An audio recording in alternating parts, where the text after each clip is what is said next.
আসসালামু আলাইকুম। তোমরা কি কোথা থেকে দেখছো? তোমরা তো কেউ কমেন্ট করো না। এই যে আমার মাম্মি কাজ শুরু করে দিয়েছে।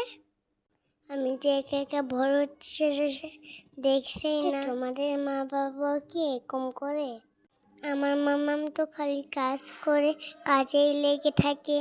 আরও তার সময় পেলে আমাকে বলে এই পড় এই পড় এই পড়। আমার পা ব্যথা হয়ে যায়। ও শাশুড়ি আমার হাত ব্যথা হয়ে যায়। কত পড়া যায় বলো তো তোমরা? আজকে আমি পরীক্ষাটা অনেক ভালো করেছি।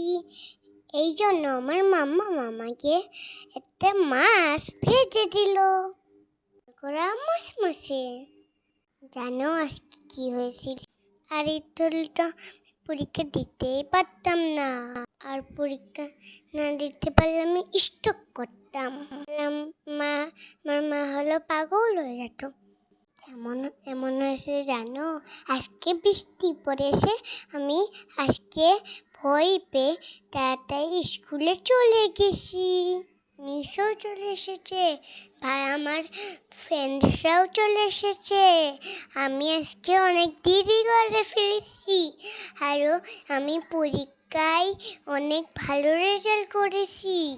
তোমাদের পরীক্ষা কেমন হয়েছে আমাকে একটু বললো তো। আজকে জানো কি হয়েছে? আমার বাবা স্কুলে পৌঁছে দিয়ে এসেছে। তারপরে আবার মনে হচ্ছে ঘুম ছাড়ার বাসে না, নাক দেখে ঘুমাই, তাও আবার।